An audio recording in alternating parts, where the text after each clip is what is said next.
प्रकाश डाल दूं ताकि इस रास्ते पे आपको चलने में सुविधा होगी। ये हमारा भारतीय योग दर्शन है। भारतीय योग दर्शन का मतलब है,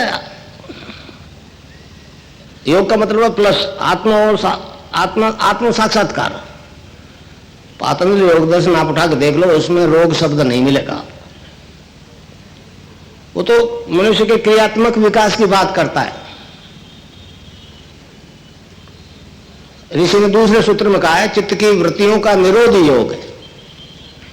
ये जो भग रहा है इधर उधर, जब तक शांत होकर नहीं बैठेगा तब तक कोई ध्यान है, कोई योग है। योग में एक टर्म से उन्मना बनो, मतलब मन जो है बिल्कुल शांत जब तक नहीं होगा ध्यान योग कुछ भी नहीं होगा। दूसरा, उसमें 4 पाद है, 4 चैप्टर है, समाधि पाद, साधन पाद, विभूति पाद और कैवल्य पाद। तो समाधि पाद में 24 से लेकर 29 सूत्र तक ऋषि ने साफ शब्दों में कहा है हरि नाम के जप के बिना कोई योग सिद्धि नहीं होगा। नाम जप के बिना कोई योग सिद्ध नहीं होगा, पतंजलि योग दर्शन मानता है। समझे? और योग दर्शन ये भी मानता है कि उस नाम जप से सारे कष्टों का अंत होता है। इस बारे में स्पष्ट कहा ऋषि ने, भाई जो कष्ट भोग चुके वो भोग चुके, मगर नाम जप के बाद में आगे आने वाले कष्टों से बचा जा सकता। ये पतंजलि ऋषि ने कहा, मैं नहीं कह रहा। भगवान कृष्ण ने गीता में कहा ना, सब धर्मों को छोड़ के मेरे शरण में आ जा, मैं तुझे सब पापों से मुक्त कर दूंगा। तो ये हमारा दर्शन जो है एक ऐसा अजीब दर्शन है जो जीवन की सभी समस्याओं का अंत करता है। अब विभूति पाद में 2 सूत्र है, 33 और 36। नाम जप और ध्यान 2 तरह की प्रक्रिया है हमारे इस दर्शन में। हमारा योग दर्शन कहता है जो ब्रह्मांड में है वो सारा पिंड में है, जो पिंड में है वही ब्रह्मांड में है। जब सारा ही ब्रह्मांड आपके अंदर है तो आपको जो कुछ मिलेगा आपके अंदर से मिलेगा। समझे? बाहर से आपको किसी से उम्मीद नहीं करनी चाहिए। समझ? मैंने कभी नहीं कहा कि मैं रोग खत्म करता हूं। मैं तो एक मंत्र दीक्षा देता हूं ईश्वर के नाम जप की, उससे साधक की कुंडलिनी जाग जाती है।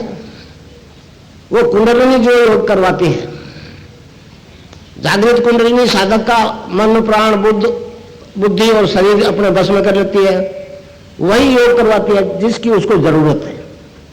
जो सिस्टम प्रॉपर्ली फंक्शन नहीं कर रहा है उसको स्टिमुलेट करती है, टर्न अप करती है, और जब तक वो पूर्ण रूप से स्वस्थ नहीं हो जाता तब तक वो क्रिया चलती है।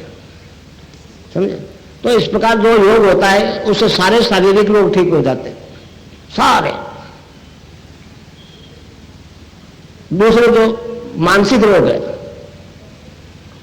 मानसिक रोग 80% बीमारियां मानसिक रोग से होती है, मेंटल टेंशन से होती है 80%। वो जब तक खत्म नहीं होंगे, टेंशन खत्म नहीं होगा, वो रोग खत्म नहीं होंगे। अब वो डॉक्टर जो दवाई देते हैं,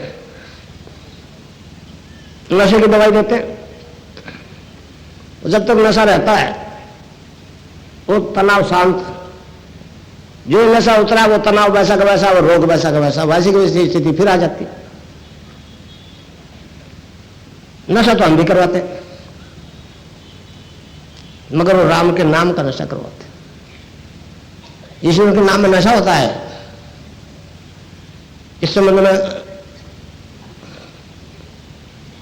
नानक देव जी ने कहा है, भांग धतूरा नानका उतर जाए प्रभात, दिन भर पियो शाम को सुबह सुबह नशा खत्म। नाम कुमारी नानका चढ़ी रहे दिन रात। कबीरदास भी यही बोलते हैं, नाम अमल उतरे ना भाई, और अमल छिन छिन चढ़ उतरे, नाम अमल दिन बढ़े सवाया। तो ये नाम का नशा होता है। भगवान कृष्ण ने उसको आनंद कहा है गीता में। 5वें अध्याय में एक श्लोक है, उसमें इसको दिव्य आनंद कहा है। 6ठे अध्याय में 4 श्लोक है, 15वां 21वां 27 28। उसमें उसको अक्षय आनंद कहा है, अनंत आनंद कहा है, अद्वितीय आनंद कहा है, ईश्वर ध्यान जनित आनंद कहा है। मगर जब तक ये आनंद आता नहीं ना, तब तक मनुष्य गलती से भौतिक सुख को आनंद मान बैठता है। समझे? हाँ, ये बच्चे बैठे छोटे, इनको मेरी बात में कोई आनंद नहीं आ रहा, मगर ये 20-25 साल के हो जाएंगे तो फिर किसी और बात में आनंद आएगा, और मेरे जैसे 60-70-80 का हो जाए तो फिर और किसी बात में आनंद आएगा। वो इंद्रियों से अनुभव किया जाने वाला दुख सुख है भाई, ये इंद्रिय अतीत आनंद है। ईश्वर ध्यान जरूर आनंद है, अक्षय आनंद है, इसका क्षय नहीं होता। पर ठीक है, एक कलयुग के गुण धर्म के कारण से एक हमारा देश जो एक पतन के काल से आ रहा था, गुजर के आ रहा था, ये आपताई लोगों ने इस दर्शन को बहुत डैमेज किया, हमारे ग्रंथों को जला दिया। महर्षि अरविंद ने कहा है कि अंग्रेजों के आने से पहले ही तामसिकता तो बहुत जीत थी इस देश में, अंग्रेजों के आने के बाद में तो ठोस जम के मतलब सॉलिड हो गई, इतना अंधकार है इस देश में। तो मैं जो कर रहा हूं उसमें बड़ी परेशानी है लोगों को। जिस काम को विज्ञान नहीं कर सकता, ये कैसे कर रहा है? पश्चिम कहता है हम तो अप्लाइड साइंस में विश्वास करते हैं। मैंने कहा मैंने तो कोई एप्लीकेशन नहीं किया, मैं तो केवल भगवान के नाम से रिजल्ट दे रहा हूं, आ जाओ। मेरा एक वेबसाइट है, उसको देख के ये कनाडा से आया एक्टर ये ऐसा ही है। तस्वीर का ध्यान किया, योग होने लग गया, वो एड्स थी वो पॉजिटिव से नेगेटिव हो गई। तो ये कहता मैं तो वहां जाके इसका प्रचार करूंगा। तो ये भारतीय योग दर्शन है, समझे? तो एक अच्छा डॉक्टर जो कहते हैं जी अब सारे में से छूट जाते हैं, ये आश्चर्य है। अमेरिका में स्वामी विवेकानंद का ये स्पीच दे रहे थे, तो एक अमेरिकन ने खड़ा हुआ, कहने लगा जी महाराज आपका हमारा सौदा नहीं बैठेगा, आपके धर्म में तो शाकाहारी मांसाहारी और हम सारे मीट शराब खाने वाले लोग। तो स्वामी जी ने चलते स्पीच में कह दिया you need not give the thing, the things will give up. मतलब आपको उन वस्तुओं को छोड़ने की जरूरत नहीं है, वो वस्तुएं आपको छोड़ जाएगी। तो ये परिवर्तन जो आएगा आप लोगों में उस हिसाब से आएगा, वो वस्तुएं आप वृत्तियां बदल जाएगी। 3 वृत्ति त्रिगुणी में माया से सृष्टि की उत्पत्ति हुई, रजोगुण तमोगुण और सतोगुण। तो इस नाम से पहले ईट तो तामसिक ग्लैंड्स पे होते हैं, वो सब साइड हो जाती है। जो अंदर मांग कर रही थी ग्रंथियां नशे वगैरह की, नेचर आपकी, वो बिल्कुल शांत हो जाती है, फिर डिमांड नहीं होती। तो डिमांड एंड सप्लाई का सब्जेक्ट है भाई। जब तक मैंने विज्ञान को कहा है आपकी साइंस डिमांड को खत्म नहीं कर सकती। आप जबरदस्ती उस नशे को छुड़वाते हो। 2-3 महीने रखा हॉस्पिटल में, पीने नहीं दिया, शराब मीट वो अफीम नहीं खाने दिया, और जो ही बाहर निकला को पहले वाला एरिया क्लियर कर देता, नहीं छूटती। तो अब ये विज्ञान वाले अब तो ये तो कहते हैं ये तो छूटता है, छूट गया। मगर आप बताओ कि आफ्टर इफेक्ट्स कहां गए? आज तक 20 साल तक जो अफीम खा रहा था उस जहर का असर कहां गया? अब रियलिटी है, लाखों को छूटे। विज्ञान अब तो चुप है, बोलता नहीं। लिस्ट बाड़मेर में तो 15% अफीम चाहिए लोग टोटल, और हजारों का छूट गया। अब वो कहते हैं कि आफ्टर इफेक्ट्स कहां गए? मैंने कहा भैया मैं आपके इस आफ्टर इफेक्ट्स को नहीं मानता, वो तो डिमांड थी। मैंने कहा जी मैं अफीम खाता हूं, मान लो। सुबह खाया, चाय पी, स्फूर्ति आई, काम करने लग गया, तो वो तो आर्टिफिशियल डाला हुआ है, वो तो निकल जाएगा पेशाब में पसीने के साथ। तो शाम को फिर डिमांड हुई तो मुझे खाना पड़ा। ये डिमांड हुई, ये आफ्टर इफेक्ट्स को नहीं मानता। फिर आफ्टर इफेक्ट्स हो तो 20 साल से अफीम खा रहा था और 7 दिन में छूट गया। ये क्या करिश्मा है? मतलब ये वृत्ति बदलती है। पहले तामसिक ग्रंथ शांत होती है, फिर राजसिक वृत्ति शांत होती है, आदमी पूर्ण रूप से सात्विक हो जाता है। वो वृत्तियां बदलती है। पातंजलि ऋषि ने भी कहा है कि ये वृत्ति जात्यांतर की बात कही है, ये जातियां जब तक नहीं बदलेगी सीधा तमोगुण से आप सतोगुण में नहीं जा सकते। ये स्टेप बाय स्टेप आपका विकास होगा। तो अब हो रहा है, विकास हो रहा है, नशा छूट रहा है, शराब छूट रही है। तो मैं चैलेंज के साथ कहता हूं दीक्षा के प्रोग्राम में कि आज ही पी के बता देना शराब, हिम्मत है तो, समझे? और नाम जब शुरू करने के बाद में जब नाम वाला नशा चढ़ जाता है फिर बाकी नशे की कीमत ही नहीं होती। तो ये नशा छूट रहा है। कुंडलिनी योग करवाती है, उससे शारीरिक बीमारियां खत्म, मानसिक बीमारियां खत्म, नशा छूट गया। तो एक विकास है, ये भारतीय दर्शन का विकास है। तीसरा चैप्टर है विभूतिपाद। साधक जब नाम जब ध्यान करता है, ये कुंडलिनी देखिए ऊपर उठती है, रीढ़ की हड्डी के आखिरी हिस्से में, जैसे डॉक्टर सैक्रम कहते हैं, 3.5 आंटे लगा करके सोई रहती है। उसको चेतन करके ऊर्ध्व गति प्रदान करती है, वो गुरु करता है, उसमें कंट्रोल रहता है गुरु का। अगर गुरु वास्तव में गुरु है, आजकल तो गुरु की बाढ़ आ गई, समझे, पत्थर मारो तो गुरु के सिर पर पड़ेगा, ऐसा प्रोफेशन है, आशीर्वाद ही देना है, बाकी सब लेना ही लेना है, समझे। तो भाई कई हम संस्था चलते सच्चा सौदा झूठा सौदा, मैंने कहा ये सौदा है ही नहीं, काहे का सच्चा सौदा झूठा। तो भाई ये सब परिवर्तन जो आ रहा है, ये हमारे योग दर्शन के हिसाब से आ रहा है। जब आप ध्यान करोगे, इसमें 2 विधि है, एक तो नाम जप, एक ध्यान। जब आप ध्यान करोगे तो आपकी उस नाम से, देखिए नाम चाबी है, गोस्वामी तुलसीदास जी ने कहा ना, कलियुग केवल नाम आधारा, सुमरि सुमरि नर उतरे ही पारा। तो इसलिए उस नाम से जब कुंडलिनी जागृत हो जाएगी, उसमें फिर नाम जप के साथ ध्यान करना होता है। मतलब ये जो ज्ञान है बड़ा, मतलब शास्त्रोक्त ज्ञान है, इसमें कोई कल्पना का गुंजाइश नहीं है। लोग कल्पना करवा रहे हैं, मैं जानता हूं, आपको तो कल्पना अतीत शक्ति से जुड़ना है।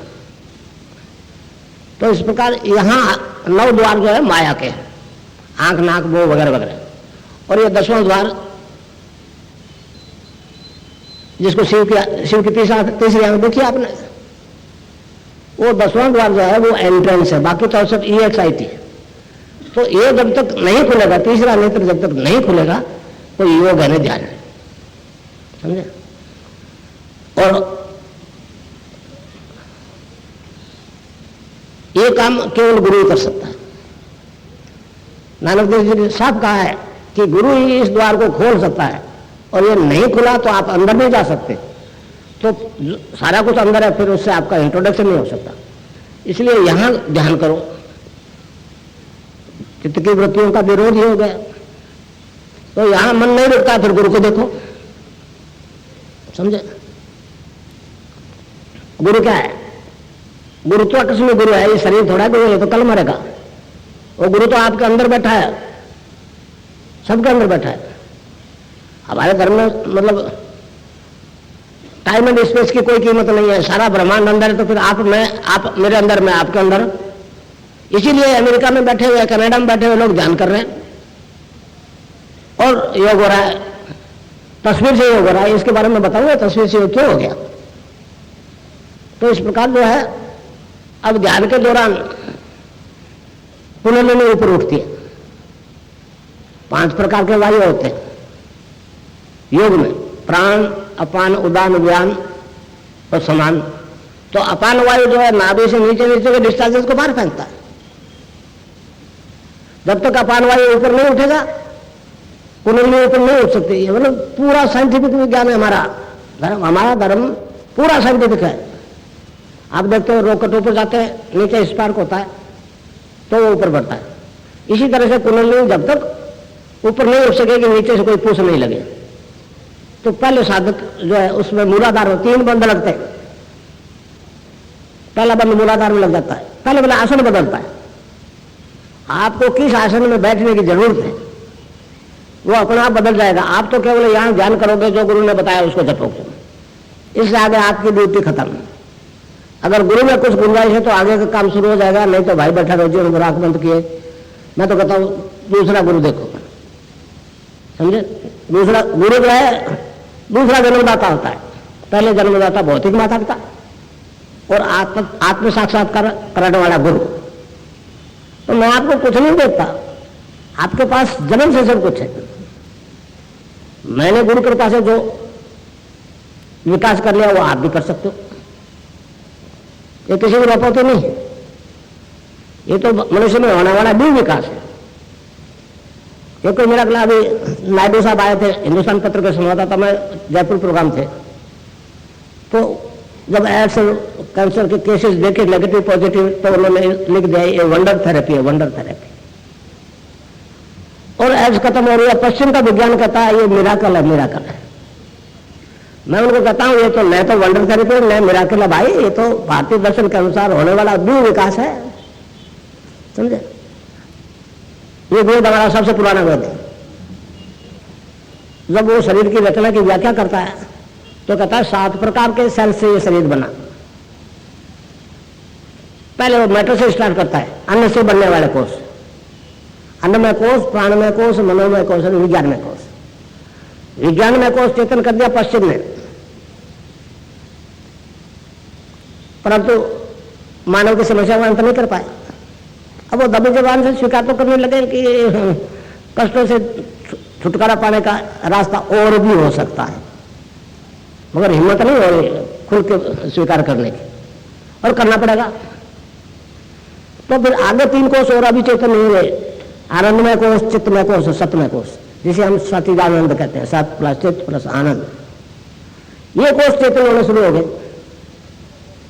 आनंदमय कोष को तो चेतन किया है हमारे एक ऋषि ने, याज्ञवल्क्य ने, मगर सत्य और चित्त अभी अनटच्ड है। वो गुरु कृपा से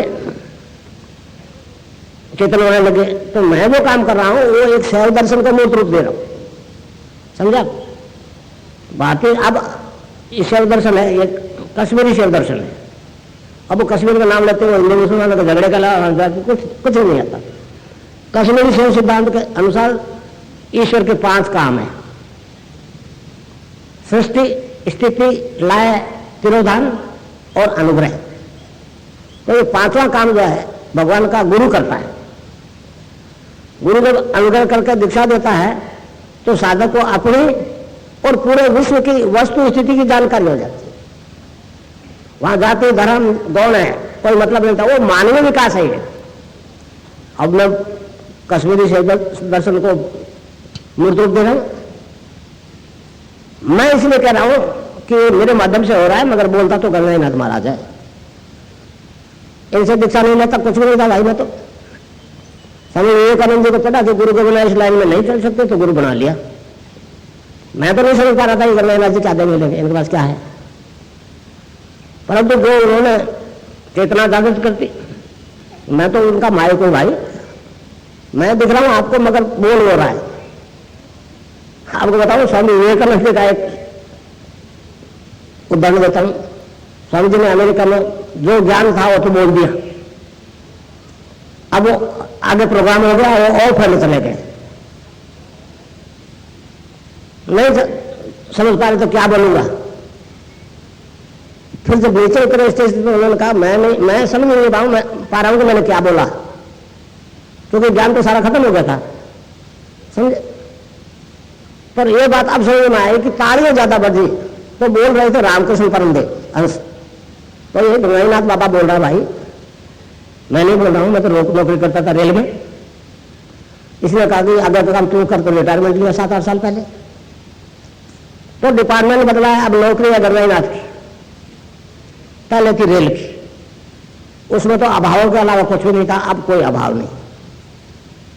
तो ये एक हमारा दिव्य विज्ञान है भाई, ये मानवीय विज्ञान है, ये मानवीय दर्शन है।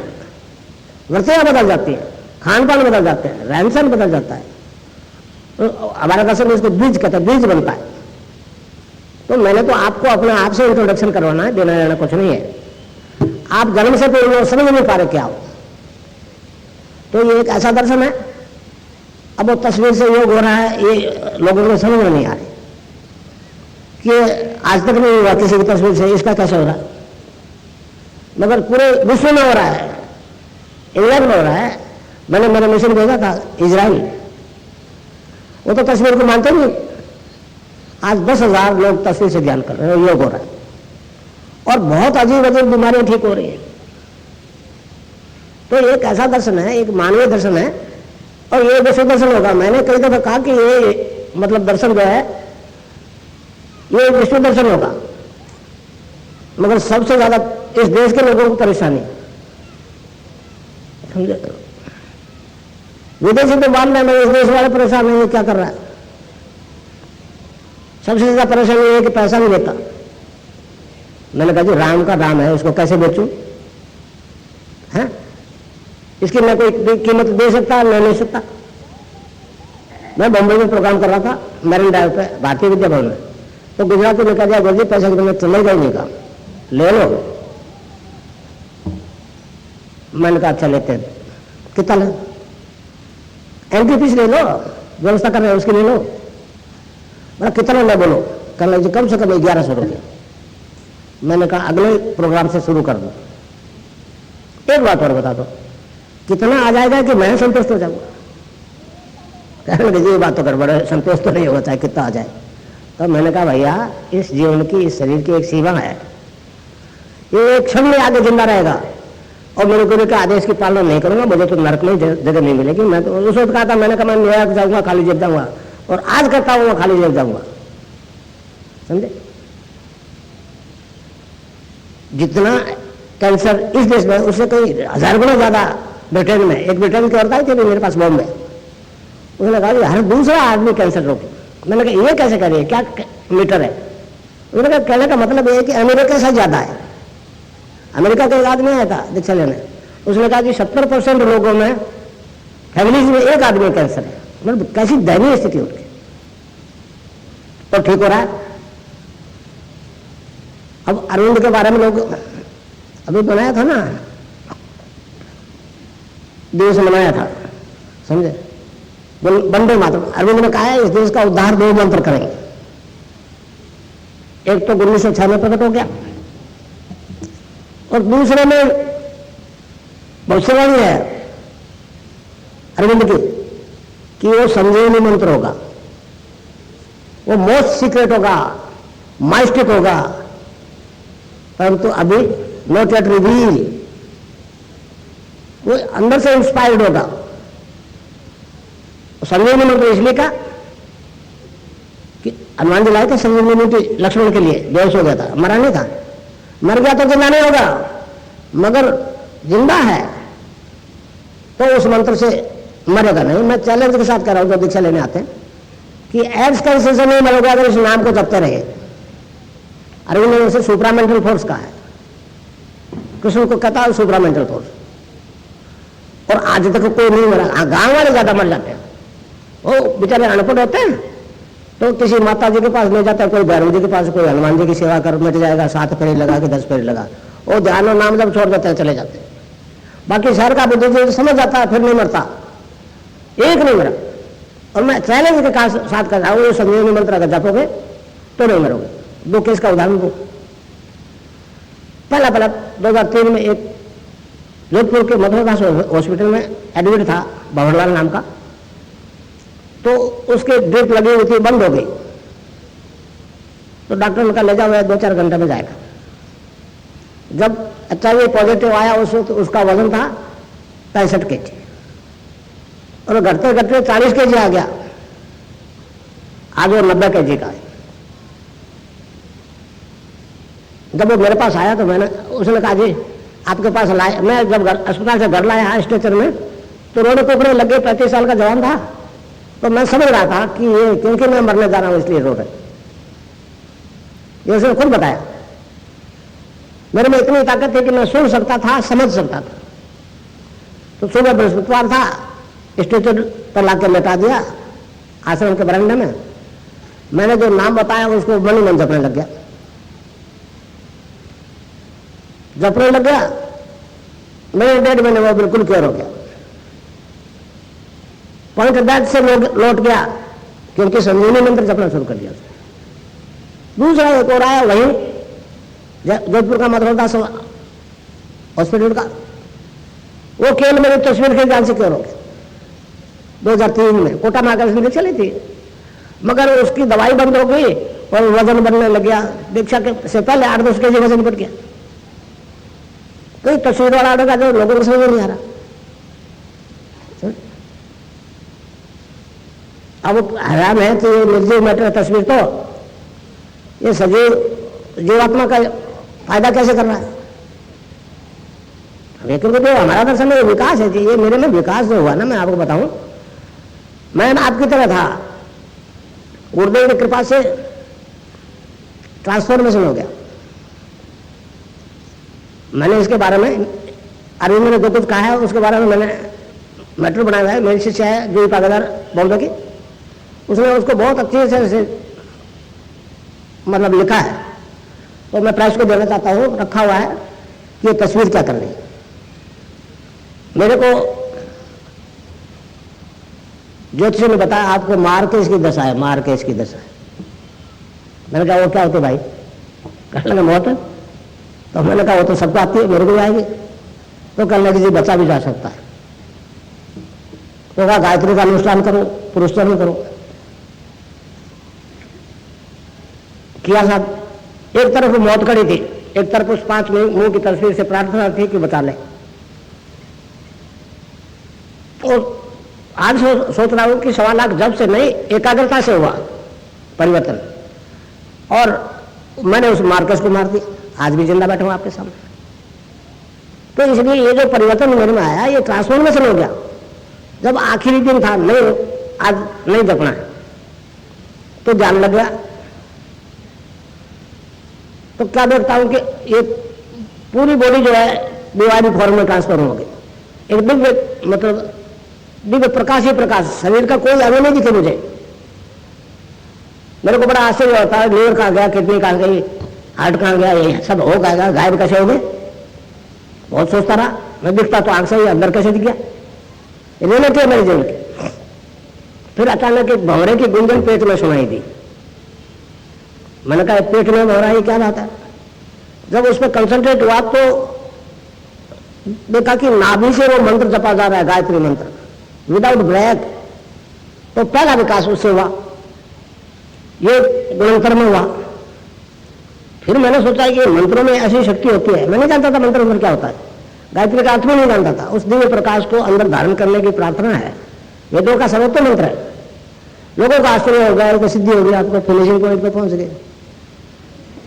फिर मैंने कहा ये मंत्र वाला कुछ है तो सही, तो कृष्ण का मंत्र जपा गुरुदेव की कृपा से, गुरु धारण करने के बाद में तो 84 में उसकी भी सिद्धि हो गई। तो अब इसको देखिए फॉलो करने की कोशिश कीजिए। अरविंद ने कहा है कि ट्रांसफॉर्मेशन के लिए दो शर्तें हैं। पूजा करते हैं, मंदिर जाते हैं, तुलसी चरणामृत लेते हैं, वो ये थोड़ी समझते हैं ये बेवकूफी की बात है, कोई नहीं जाएगा।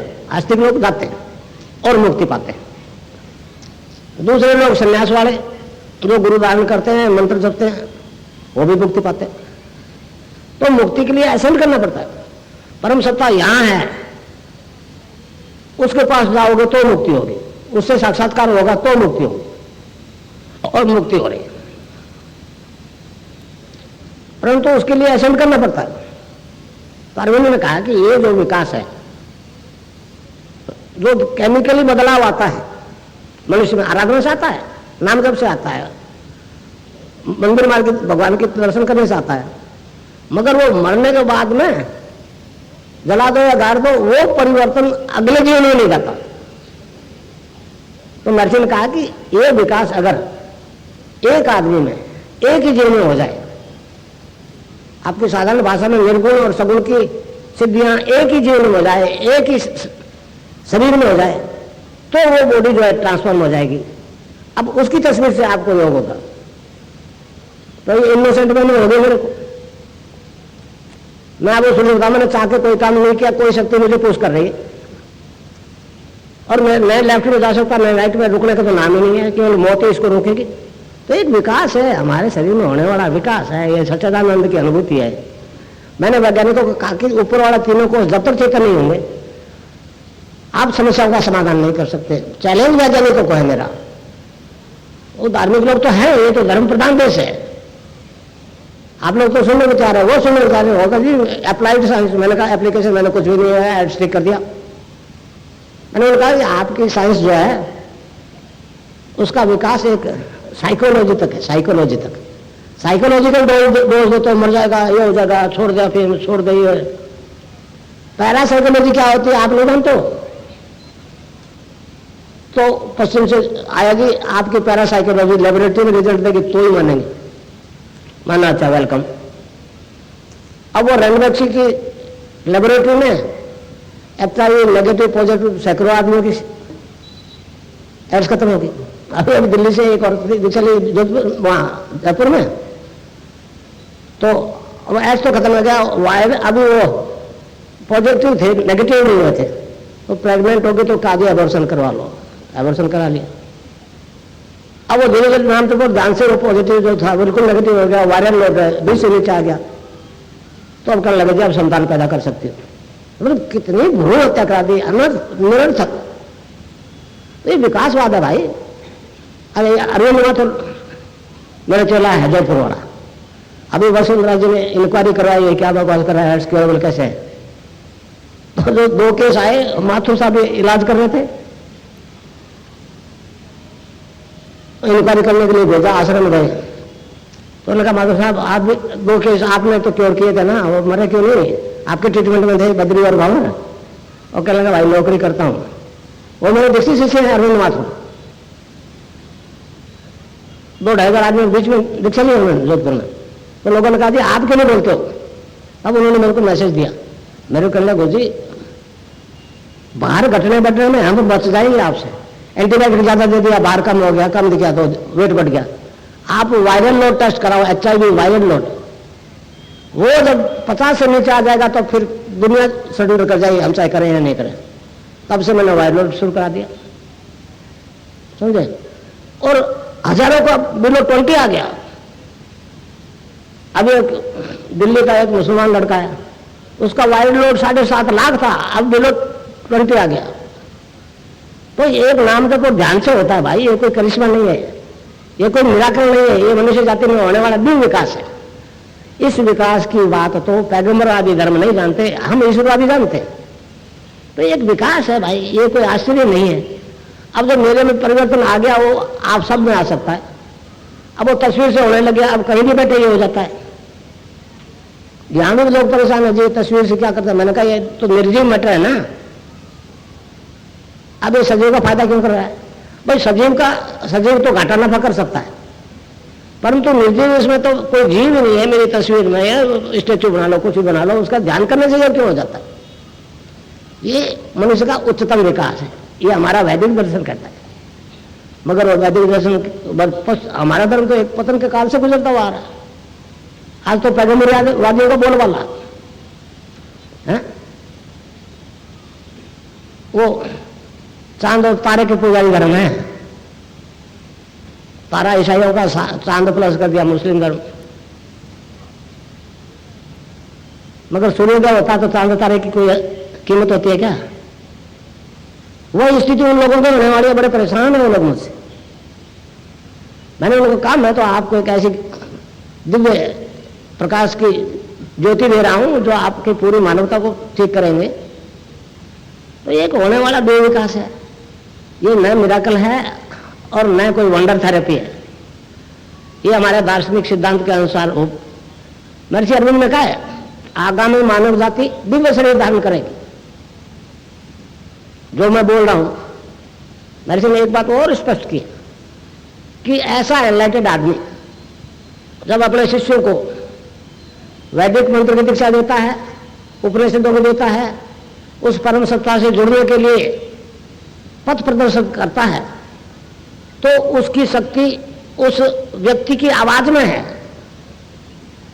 मेरे में जो एनलाइटेडमेंट हो गया, वो तो मैं बोल रहा हूं ना, उसमें एक फोर्स है जो आपको महसूस नहीं हो रही अभी, मगर अभी जब ध्यान कराऊंगा ना तो आपको योग होना शुरू हो जाएगा, अलग अलग योगों का, समझे। वो आवाज के अंदर चलेगी, ये बोल रहा है, मैंने आपको कहा ना बोल रहा है तो मैं तो माइक हूं भाई। तो इस प्रकार जो परिवर्तन आ रहा है गुरु शिष्य परंपरा का सिद्धांत के अनुसार आ रहा है, ये कोई मिराकल नहीं है, समझे। अब साधक ध्यान में ये पातंग योग दर्शन पर बहुत जोर दे रहे हैं। तीसरे चैप्टर में वो विभूतिपाद है, विभूतिपाद, उसमें साधक को क्या क्या सिद्धियां होती है उसका वर्णन है। तो उसमें एक वर्णन आता है कि 33 और 36 2 सूत्र है, उसमें उस साधक को जो ज्ञान प्राप्त होता है, जो सिद्धि होती है, उसको ऋषि ने कहा प्रातिभ ज्ञान। प्रातिभ ज्ञान, उससे साधक में जो विकास आता है, वो ध्यान के दौरान साधक अनलिमिटेड पास्ट फ्यूचर को देख सुन सकता है। आपकी साइंस मानती है, कि जो शब्द बोला जा चुका है वो ब्रह्मांड में रहता है। अगर प्रॉपर मशीन है तो सुन सकते हो, मगर अभी नहीं सुन पा रहे। हमारा योग दर्शन कहता है जब शब्द ब्रह्मांड में है तो बोलने वाला तो कोई रहा होगा, उसको बोलते हुए देखा सुना जाना संभव है। वो कहता है वो तो फिल्म बन चुकी और रिप्ले दिखाना है भाई, अभी जो घटना नहीं घटी, साल बाद 2 साल बाद 10 साल बाद घटने वाली है, और जो शब्द बोला जाना है वो आपको पहले सुनाई दे जाएगा, वो घटना घटती हुई पहले दिखाई दे जाएगी। विज्ञान हैरान है। तो इस प्रकार ध्यान जब करोगे तो जब भविष्य दिखेगा, पास की तो कोई बात ही नहीं है, फ्यूचर दिखेगा, अनलिमिटेड फ्यूचर दिखेगा। तो ध्यान के दौरान आप अपने कई परिचित आदमियों की मौत देख लो। आया उसको जाना है ना, कोई 20 में 40 में 50 में 100 में, परिचितों को देखकर तो पता लगेगा ये फला आदमी, ये फला आदमी, ये फला आदमी। और इस तरह से 20-40 आदमियों की मौत दिख जाएगी। एक आध तो 4-2 सालों की दिखेगी, जैसे दिखी वैसे मरे। तब फिर सोचना पड़ेगा कि तू कौन सा मर रहेगा। दिख जाएगा अप्रोक्सीमेटली किस उम्र में किस कारण से मरोगे। आदमी सबसे ज्यादा मौत से डरता है। कोई नहीं मरना चाहता फिर भी बच नहीं सकता, तो भाई बचने के कोई उपाय नहीं तो फिर डरते क्यों? समझते पूछते भी डरता है। और मौत भी ऐसी है जो डरता है उसको लगाती है। तो कबीर ने इस बारे में कहा है, जा मरने से जग डरे मोरे मन आनंद, कब मरी हो कब पाई हो पूर्ण परमानंद। तो ये एक ऐसा विधान है कि मौत से फिर ये मौत का माया का आवरण खत्म, मौत की सच्चाई सामने आ जाती है, तो फिर आदमी डरता नहीं, बेसब्री से इंतजार करता है कब छूटे पीछा इन झंझटों से। समझे? तो जब आपकी मौत दिखेगी तो फिर घबरा जाओगे। फिर जो जीवन में खोटे खरे कर तो लिए ना, दुनिया से छिपा लोगे, अपने आप से तो छिपा नहीं सकते। वो सामने आएंगे, आप अपनी तस्वीर देख के डरोगे, रे भगवान ये तो गड़बड़ तो कर लिया हमने, तो कहते हैं दयालु है, माफ कर दे, आइंदा नहीं करेंगे। एकदम जैसे अर्जुन को चिड़िया की आंख दिखी थी, वो भगवान, और वो यहाँ कंसंट्रेट हो जाता है, बस प्रार्थना करता है, वो ईश्वर के अलावा उससे किसी का लेना देना नहीं, और वो यहाँ बैठा है, पलक उड़ते ही उससे साक्षात्कार हो जाएगा। तो हमारा धर्म तो अरविंद स्वामी विवेकानंद के अनुसार साक्षात्कार करने का धर्म है। जिस धर्म में साक्षात्कार की बात नहीं, प्रत्यक्ष अनुभूति साक्षात्कार की बात नहीं होती, उसको धर्म करने का अधिकार नहीं। अमेरिका में कहा, समझे? तो ये एक विकास है भाई जो आप में होगा, ये जीवन मुक्त हो जाओगे। महर्षि अरविंद ने जिस योग की बात कही ना, उसमें कहा ये टेरिस्टोरियल इमॉर्टलिटी है, जीवन मुक्त होने का तरीका है। मरने के बाद में वो तो नहीं होती है, जो कर लिया उसके लिए भोगने के लिए दोबारा आना पड़ेगा। इस जीवन में सारे फांस कट जाएगी जीवन की, केवल ईश्वर के नाम जप से। एक प्रक्रिया है, एक विज्ञान है, दिव्य विज्ञान है। ये सिद्ध योग है। सिद्ध बाकी योग जो है ना, सिद्ध योग में वो कुंडलिनी योग करवाती है, साधक नहीं करता, उसको रोक नहीं पाता। मगर इसका पातंजलि योग दर्शन का शायद 60% आदमी को ज्ञान नहीं था। स्वामी रामदेव जी ने मेहरबानी करके इस देश को कम से कम उस योग दर्शन की जानकारी तो दे दी। समझे? मैं तो पातंजलि योग दर्शन का मूर्त रूप दे रहा हूं, 100% उसको मूर्त रूप दे रहा हूं। तो अब आप ध्यान करोगे, 15 मिनट ध्यान करो।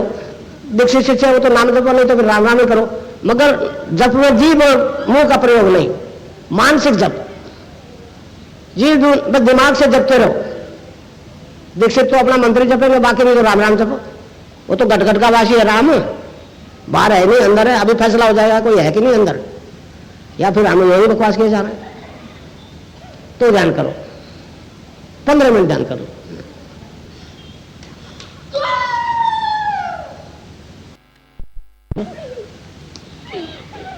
बस बस बेटा, देख इधर देख, इधर देख, इधर देख, मैं तक देख, अब ध्यान कर देख, मैं तक देख, मैं तक देख। ठीक, बैठ जा आराम से, बस चलो जाओ, ले जाओ। ठीक हो जाएगा, कुछ नहीं, चलो। चलो बैठो, बैठ चलो।